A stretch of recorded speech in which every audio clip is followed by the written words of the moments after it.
Seja bem-vindo ao nosso programa Expressão Livre. Um dos assuntos mais discutidos que tem sido motivo de polêmica é sobre a reforma trabalhista, que vai entrar em vigor ainda em novembro desse ano de 2017. E para discutir sobre isso, irei apresentar as nossas convidadas. Do meu lado esquerdo está Vitória Trindade, ela que é advogada no escritório ITS Advocacia com especialização em Direito Previdenciário. E do meu lado direito está Samira Arendt, ela que é advogada no escritório Arendt Bax, Advogados Associados.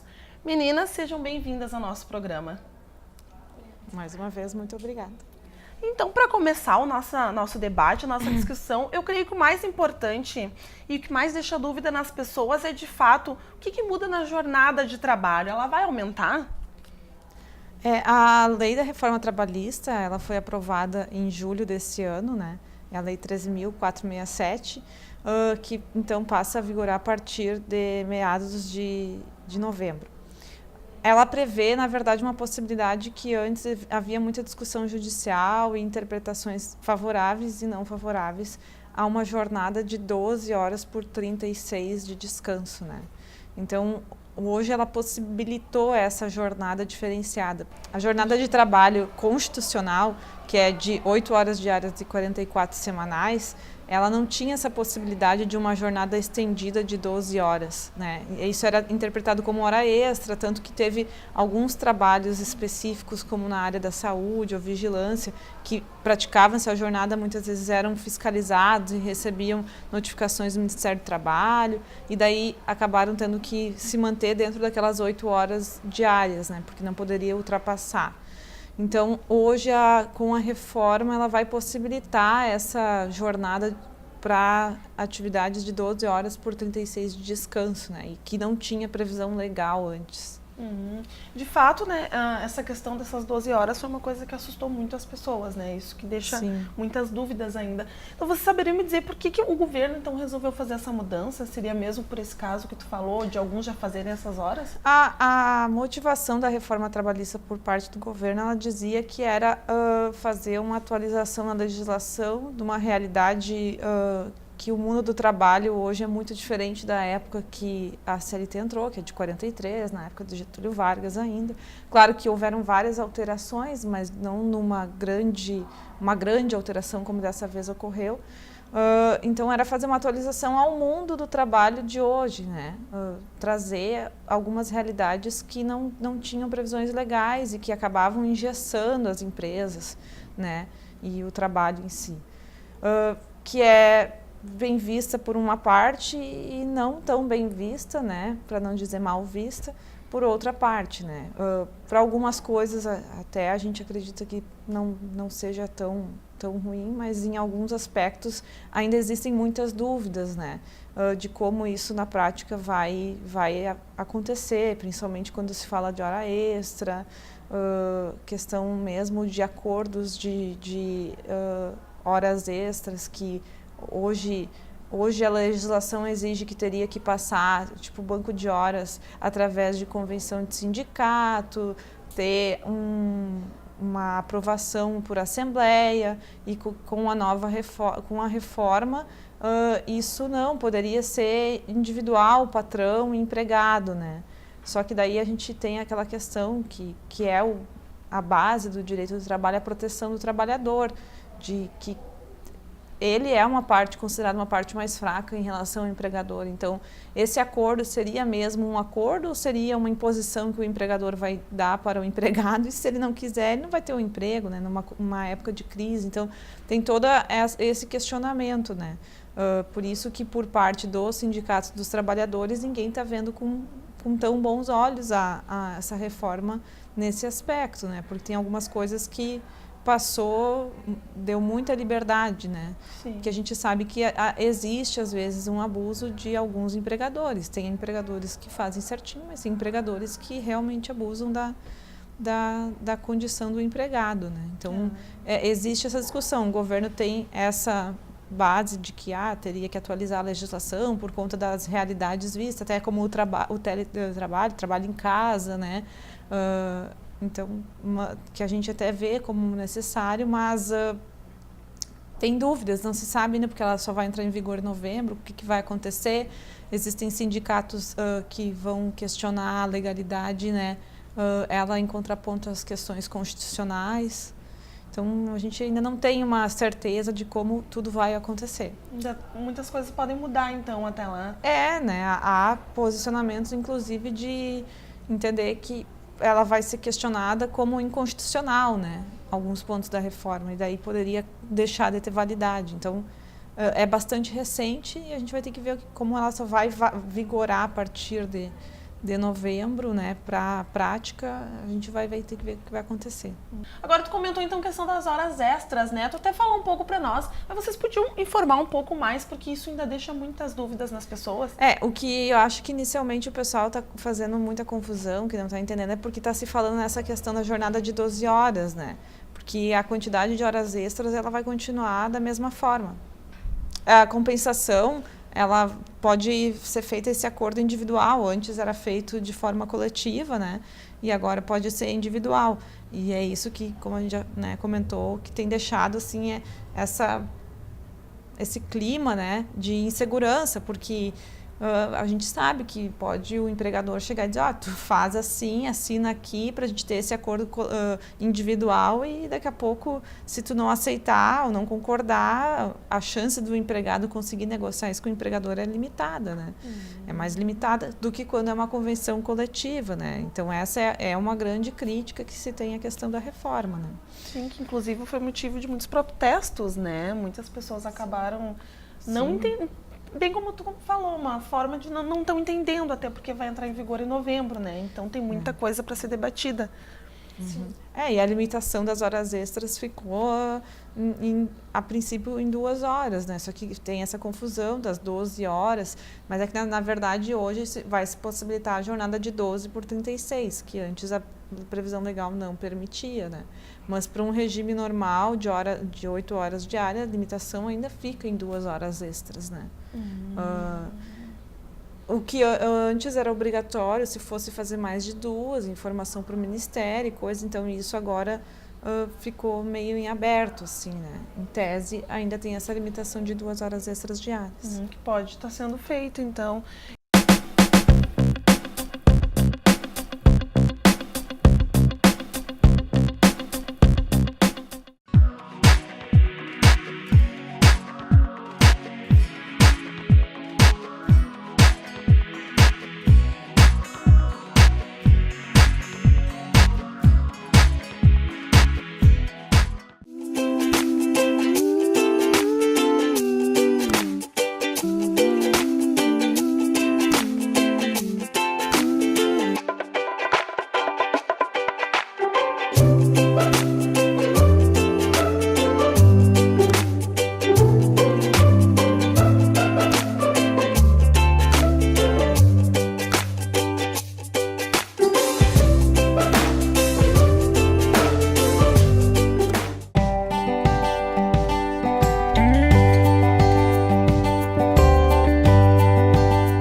A dica Sam Gallen de hoje é sobre o câncer de pele.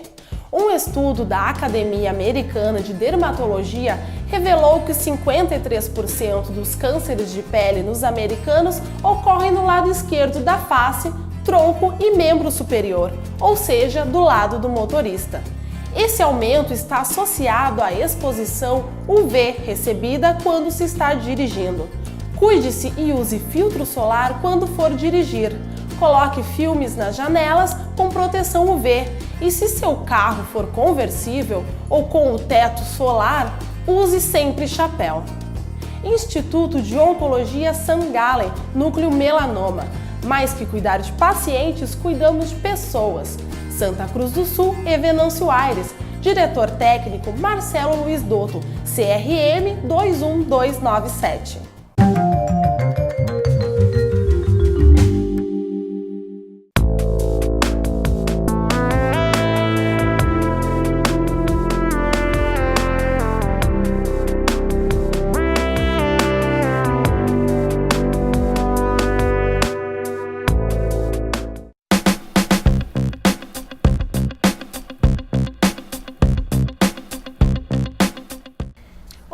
dúvida também, né, que é uma coisa muito importante, a gente está ressaltando, é do horário do almoço, do intervalo. Ele vai diminuir, vai seguir igual?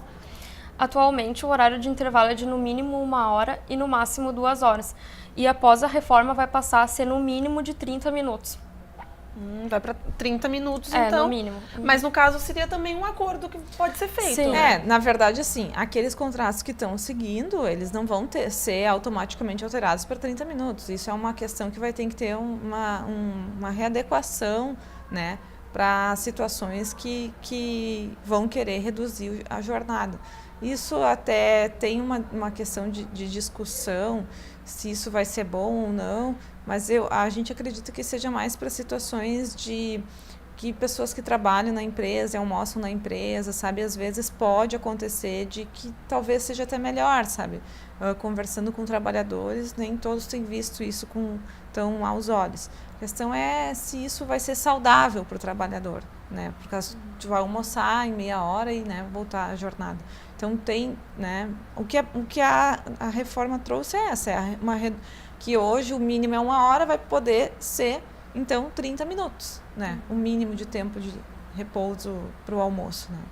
Bem como tu comentou, né? Às vezes o trabalhador mora em outra cidade, então ele ganha talvez para ele hora, mesmo né? seja melhor. O que está sendo bastante debatido e que é visto com nada de bons olhos é a jornada itinerary que eles falam, que é o deslocamento do trabalhador para o trabalho quando a empresa fornece a forma de deslocamento por causa da dificuldade de locomoção, né? Nesse caso, a reforma está dizendo que esse período ele não deve ser pago pelo trabalhador como a disposição do trabalho, né? Que até então o empregador tem que pagar essa jornada itinerary, né?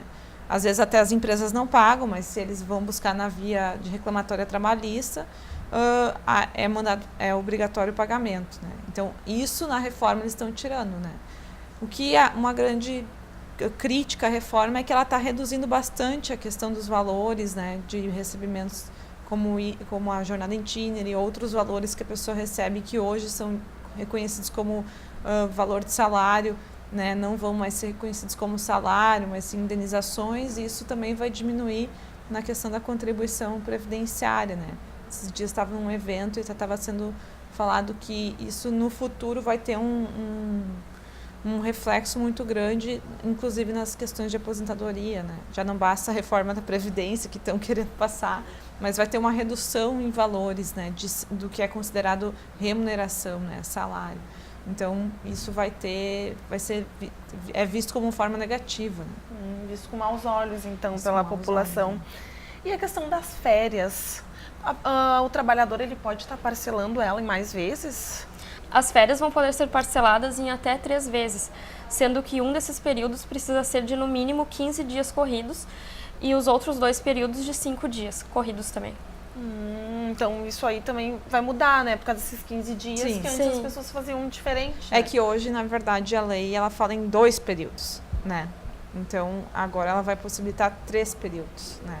Existe essa crítica também, né, de que vai poder reduzir o tempo né, os períodos de tempo de férias, né?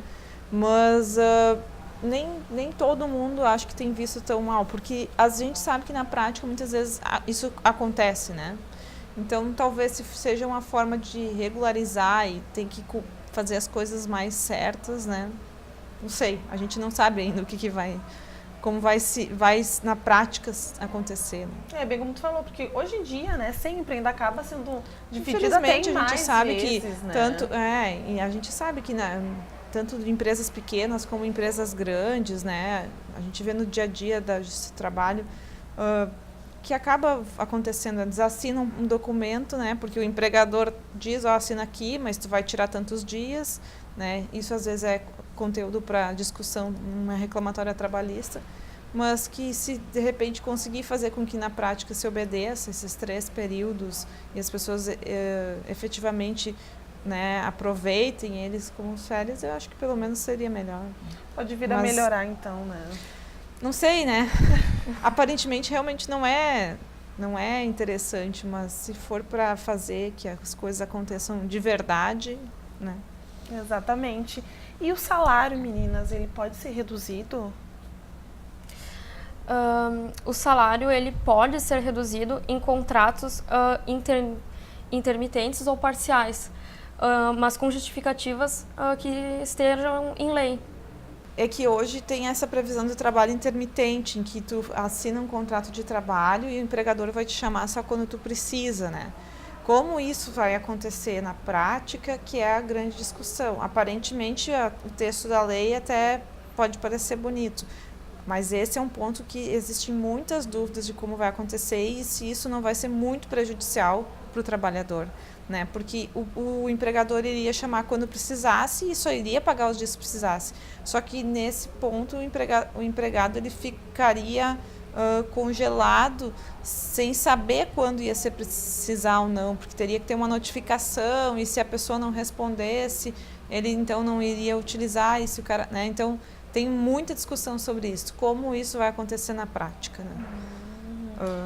E a questão da gestante também, meninas, acho que é bem importante a gente estar comentando, né? Como é que fica a questão da gestante até de férias, de tudo?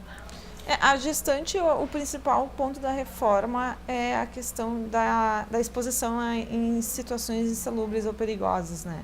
Que hoje a lei proíbe, no momento que a trabalhadora fica gestante, ela tem que ser afastada da atividade insalubre ou perigosa. Com a reforma, ela possibilita que a gestante permaneça desde que aquela insalubridade ou periculosidade não afete questões né, de saúde para a gestante. Então, isso, né, só que a princípio todo mundo tem essa visão, acho, né, de que é perigoso, né, se é insalubre, se é... Claro, a insalubridade tem 3 graus, se talvez teria que ter um atestado médico, né, para dizer se isso é uma situação ou não é de risco. Então, também, a princípio, a gente não vê isso, vê um pouco ainda com receio, né? Que isso pode estar, isso pode ver com um pouco de receio ainda, e é uma mudança que talvez vai complicar um pouco, então, para a gestante, né? Ou para quem está entrando no trabalho. Sim. Apesar, a lei ela tem toda uma proteção à gestante e ao trabalho da mulher, né? Por conta de questões de preconceito, que por mais que pareça que não existe, ainda existem, né? Tem determinados tipos de atividades que eles preferem não contratar mulheres e principalmente mulheres em período fértil, que pode vir a ser gestante.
A dica Companhia do Sono de hoje é o colchão mola ortopédica mais camadas, que é patenteado como a única mola ortopédica do Brasil. Além disso, ele tem 10 anos de garantia e pode ser personalizado de acordo com o gosto e o peso do casal. Companhia do Sono, sua referência em colchões ortopédicos e terapêuticos, com durabilidade de 12 a 15 anos.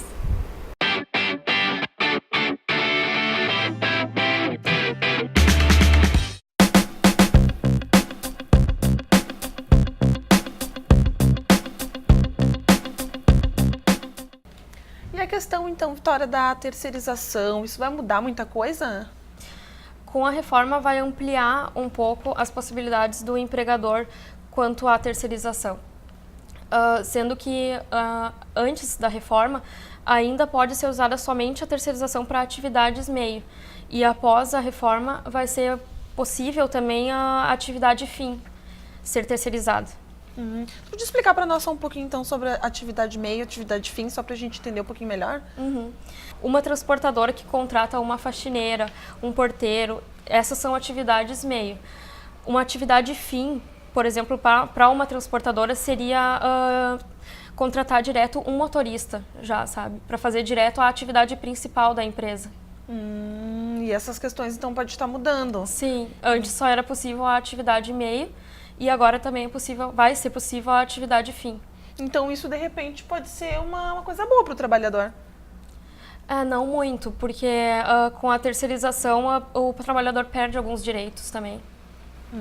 Ele acaba perdendo. A questão da terceirização da atividade fim, né, é que também tem a discussão de que perde qualidade na atividade do trabalho e que, na verdade, tu vai ter um intermediador, né, uma empresa intermediadora. A empresa contratante dessa empresa intermediadora, ela tem responsabilidade sobre os direitos trabalhistas daquele empregado que vai realizar a atividade. Só que no momento que ele tem esse intermediador, o salário final desse empregado, que poderia, digamos, ser X, ele passa a ser Y, porque, na verdade, se está se pagando para essa intermediadora, né?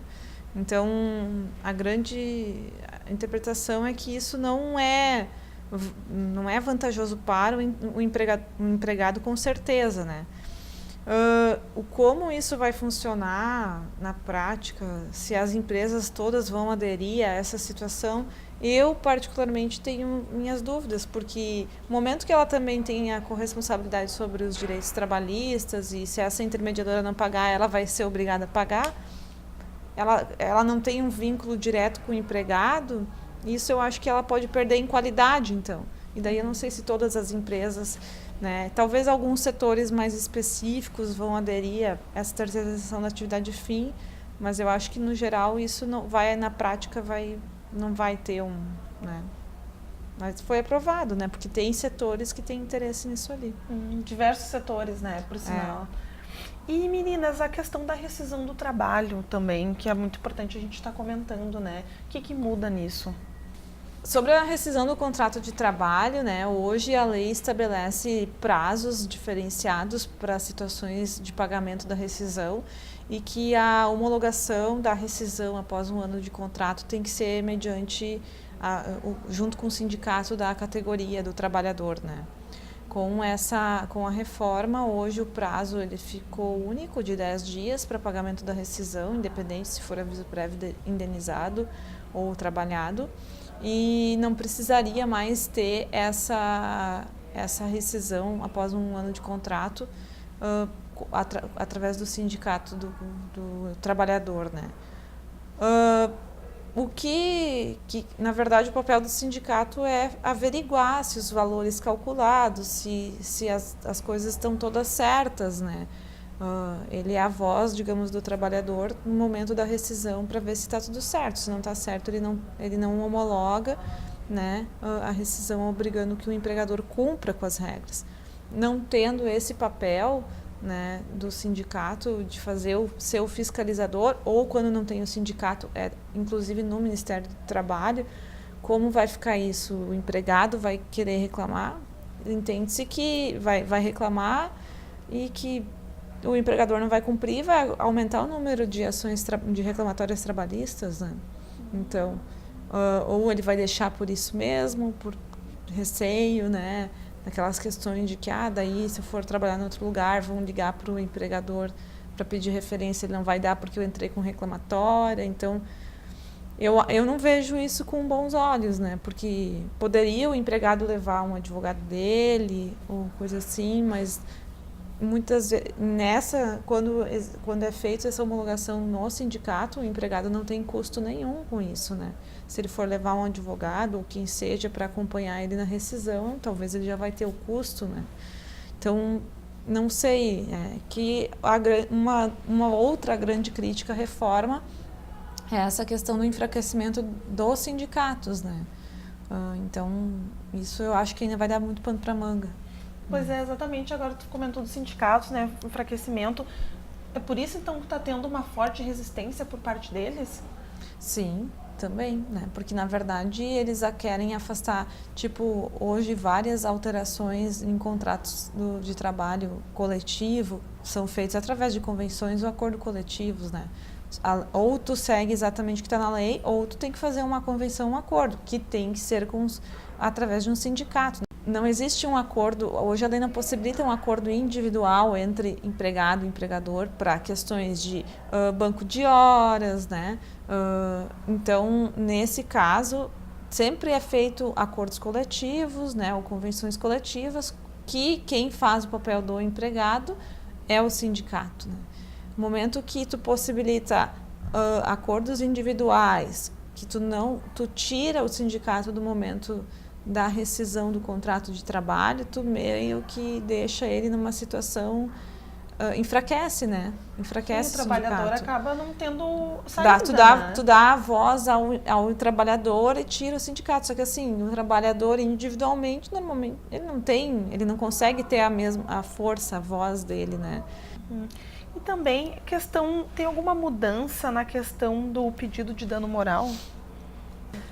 Assim, o dano moral hoje se busca numa reclamatória trabalhista, mas ele não fica sempre a critério de juiz ou conforme o pedido do reclamante, né, para atribuir um valor ao dano moral. Há situações que se enquadram ou não em dano moral, mas com a reforma criaram critérios de valores, né, para situações. Eles não disseram assim, uma situação de que colocou, né, vexatória. Eles disseram assim, situação grave, né, leve, média, grave, gravíssima, né? Então, eles colocaram critérios com base no salário, na remuneração do empregado, né? E daí criaram um teto, né, um valor máximo que vai ser até 50 vezes o último salário do trabalhador, quando ele pede, né? Numa situação gravíssima. Então, depende da situação. Hoje se tem assim, né, esse critério, essa orientação, né, de valores para o juiz calcular, né. Então, Samara, Vitória, quero agradecer vocês por estarem aqui conosco no programa Expressão Livre, por estarem, então, a gente debatendo esse que é um assunto tão polêmico e ainda vai ser muito debatido, com certeza. Porque, como tu falou, até novembro muita coisa pode acontecer. Obrigada por estar aqui conosco. Obrigada. Mais uma vez, ficamos sempre à disposição para contribuir um pouco no debate. Claro. Esse foi o nosso programa Expressão Livre. Voltamos na semana que vem com um novo tema.